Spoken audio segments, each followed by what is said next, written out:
Hey everybody, Jake here from Bearded Gear, and I've got a first impressions to do for you.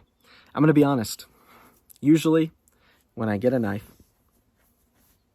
pretty quickly, if it ships tip down, I switch the clip to tip up. But today was the first time that I carried this, and I only really carried it to bring it up here. I've had it for 2 days now, a day and a half, I don't know, over 24 hours. So I've played with it a fair bit, but I haven't done any adjustments on this yet. I haven't moved the clip, nothing. I will be moving this clip, but I've gotten so many new things that I haven't had the time or space to put this in my pocket, and I've only cut one thing with it so far. I haven't adjusted the action, which I'll do as well. So this is a first impressions that probably has even a little less experience than most of my first impressions. Although to be fair, I'm not going to call anyone out in particular, but I will say it can be a bit of a pet peeve of mine when I see some channels that do a full review when they've just opened up a knife. That's not what you're seeing here. This is a first impressions. I've played with this a little bit. I've slipped it out of my pocket. I did carry it up here today, and that's that. But this is the Spyderco Tenacious.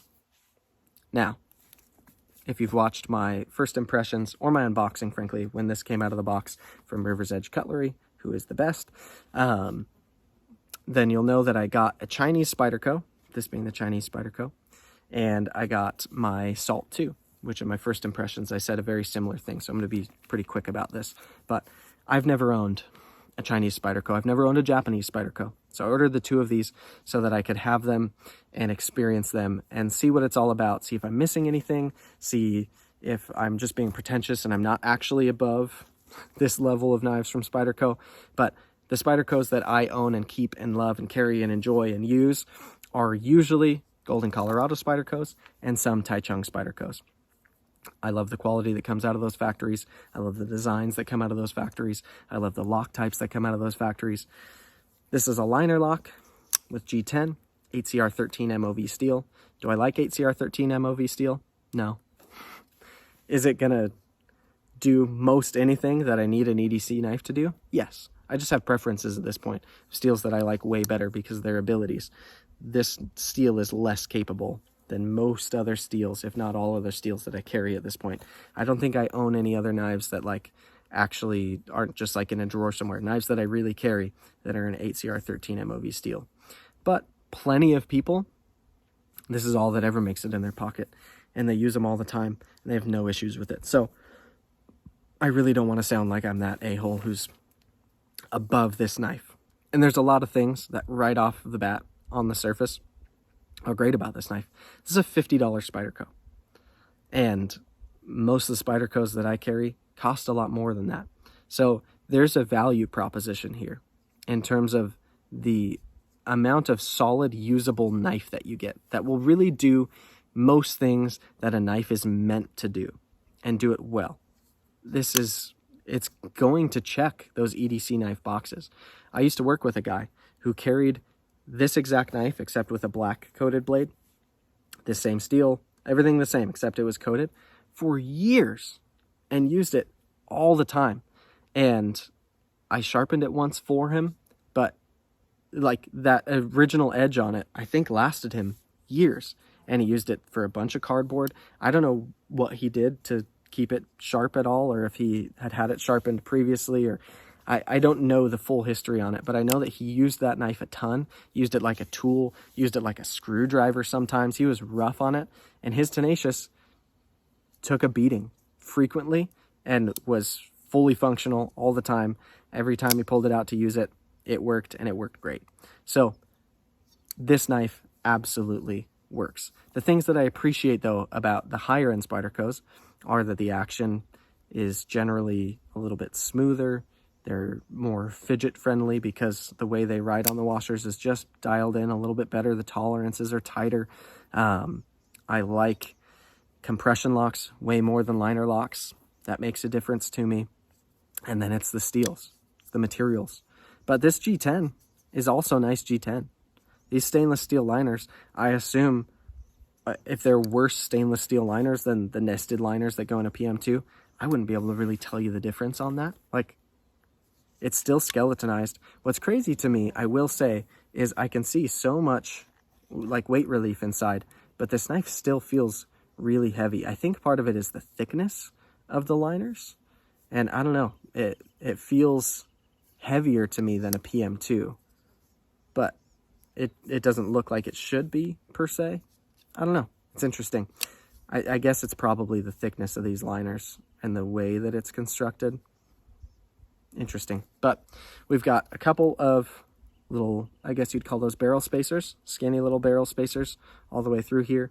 The lanyard tube is integrated into where the clip screws go, which is kind of nice, I suppose. I don't use lanyard tubes, but I like that screw hardware goes all the way up to here. And I'm pretty sure you can get some deep carry clips in this format. Those might cover the lanyard hole, which wouldn't bother me at all. But if you wanted to do that, that works. Like I said, I will be switching this to tip up. That's the way I prefer to carry knives in general. But even with it tipped down, the way this went in pocket, it was pretty good. So far, every experience I've had with this knife, just from the overall sensation with it, and have I cut anything with it? I think I did cut one package open with it.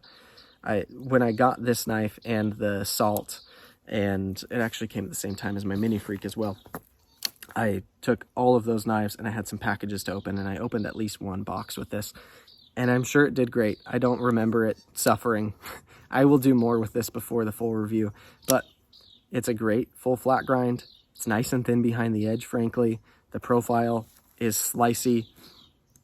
As a knife, everything about this, I think what I was trying to say, is pretty good. I'm not going to say that this knife is shocking me with how nice it is. I kind of knew what to expect, but it's pretty good.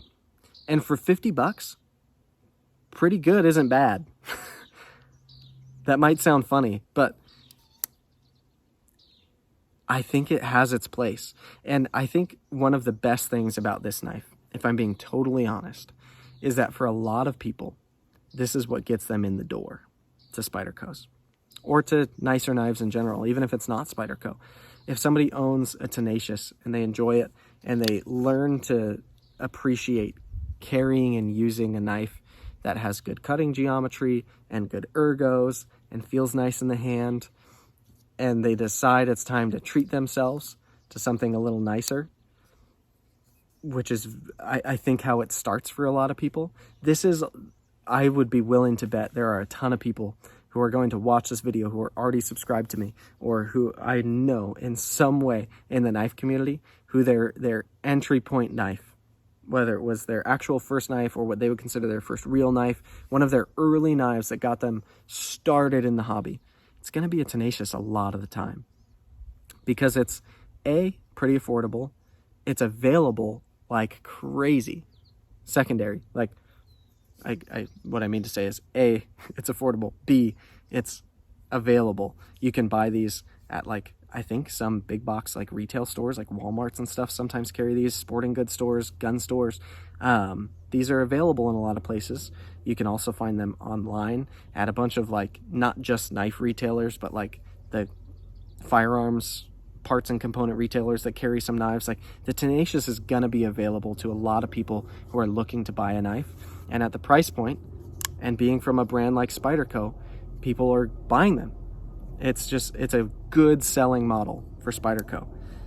Do I think that there may be some better budget options out there at this point, especially because this is Chinese made? There are other Chinese companies that I think are giving you better value propositions than this at this point, but it doesn't have the spider on it. And the way this knife actually comes together, the way the ergos work, the way the functionality is, the grind that comes on it, it's pretty good. So my first impressions, to put it into as simple of a phrase as I can, are that it's pretty good. The action is pretty good. The ergos are pretty good. The steel is meh. I wouldn't even call that pretty good. HCR13 is not a steel that I like, but the grind on the blade, it's pretty good. The shape and the profile, pretty good. The fact that it's a hole and not studs, really good. That'll make up for the HCR13. The construction, pretty good. It's solid, it's reliable, it's a proven design. People aren't like posting pictures of these broken all the time.